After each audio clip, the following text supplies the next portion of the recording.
Sejam bem-vindos a mais uma edição do podcast, nosso espaço para a discussão das questões mais prementes e importantes da suinocultura no Brasil e no mundo.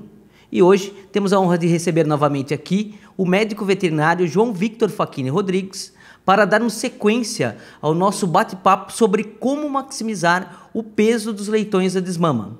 Olá, João, obrigado por estar aqui conosco novamente. Olá, Rodolfo, obrigado.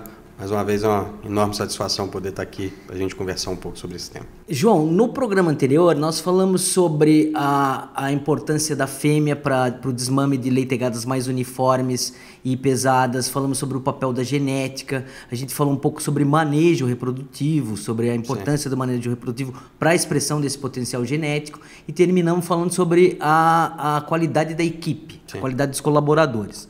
Agora eu queria avançar e perguntar sobre alguns outros pontos que também têm influência direta para o desmame de leitões mais pesados.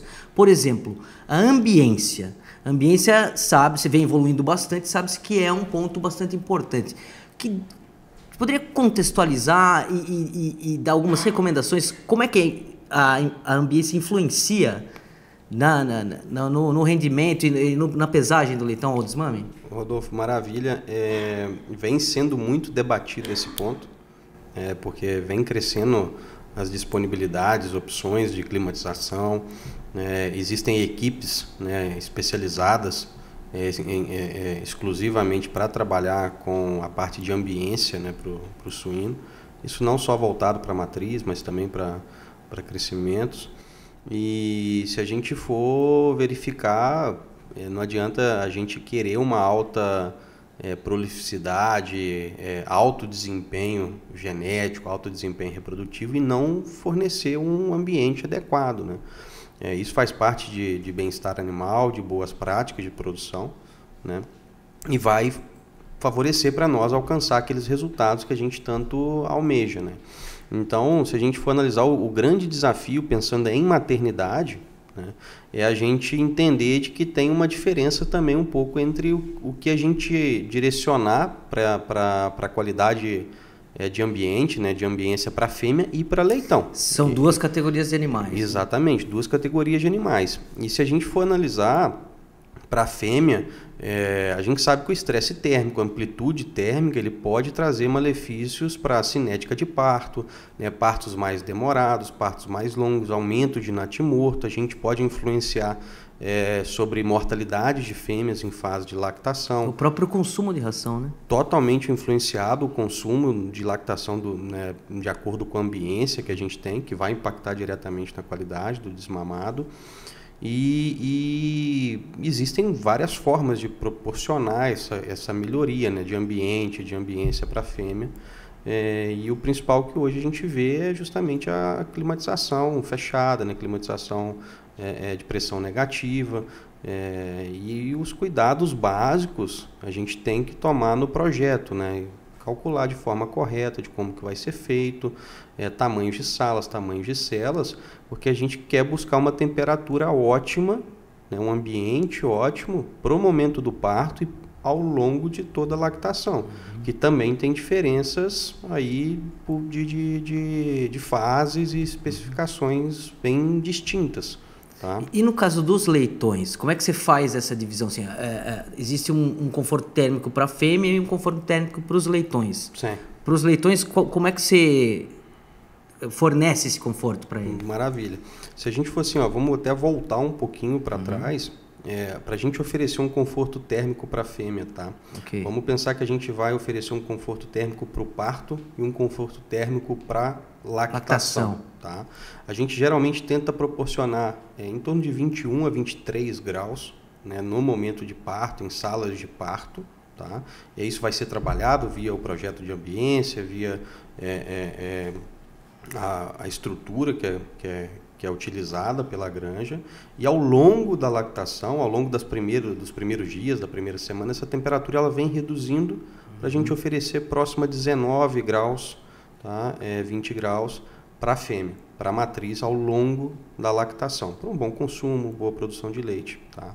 E aí vem o desafio do leitão, porque a gente precisa pensar em oferecer um microclima, né? Um microclima para a gente tanto proporcionar que esse leitão ele se permaneça viável, ativo, e a gente tenha um bom desempenho do desmame. Tá? E os projetos novos hoje, né, granjas novas, construções novas, né, que a gente vê que não tem os escamoteadores mais, igual a gente tem, claro, ainda em muitas granjas, né, mas a gente tem às vezes somente a estrutura, somente o tapete aquecido, mas com o mesmo objetivo, microclima, fornecer uma temperatura elevada, superior ao que a gente tem da fêmea para o leitão. Tá? Perfeito. Da mesma forma que a gente ajusta para a fêmea ao parto, a gente também ajusta para o leitão ao parto, que a gente costuma trabalhar com 32 a 35 graus, tá? No momento de parto, em sala de parto. Ao longo também da primeira semana, a gente vem reduzindo para a gente chegar aos 28 graus, que vai ser uma temperatura de conforto para o leitão ao longo da lactação, para a gente justamente desmamar e alojar esse leitão em fase de creche. Perfeito, João. E agora passando para um outro pilar importantíssimo, manejo alimentar. Manejo alimentar da fêmea na maternidade ali. A ração deve ser servida à vontade? Sim, Rodolfo. Isso é um ponto que a gente debate bastante, né? Porque a recomendação é que a gente arraçoe à vontade a fêmea. Tem a ração disponível, né? Só que o que a gente reforça muito que é a gente trabalhar a disponibilidade de ração fresca, de qualidade, para esse animal ao longo da lactação. Se a gente for analisar, fêmeas consomem em momentos mais frescos do dia, consomem em momentos mais tranquilos da maternidade, então a gente precisa proporcionar que esse animal tenha acesso a uma ração de qualidade e à vontade. Tá? Só que a vontade ele também não é desperdício. Certo, tem que ter cuidado para... Exatamente, a gente tem que fazer o que a gente sempre cobra e orienta, que são as leituras de coxo. Né? É analisar a fêmea que está realmente com o coxo mais vazio, analisar a fêmea que está, de certa forma, entre aspas, pedindo mais alimento, mais ração, né? Mas é trabalhar a eficiência de arraçoamento. Ração à vontade, sem desperdício, com ração fresca, durante toda a lactação. E nessa questão do desperdício que você falou, tem que ficar de olho vivo também na questão do funcionamento do sistema, né? Para não haver interrupção do fornecimento de ração. Com certeza. Verificar se tem coxo trancado, que a gente fala, né? Que é verificar caída de drops, regulagem de drops, que é que a gente tem em grande maioria dentro dos sistemas. Isso tudo para a gente não proporcionar uma restrição alimentar em alguma fase. E em hipótese nenhuma, Rodolfo, a gente pode esquecer da qualidade e fornecimento de água. A gente está falando de arraçoamento, nutrição de fêmea. A gente também, durante a lactação, tem que proporcionar uma água fresca, água disponível, à vontade, boa vazão. Se a gente está falando de chupeta, a gente está falando próximo a 3 litros por minuto. Tá?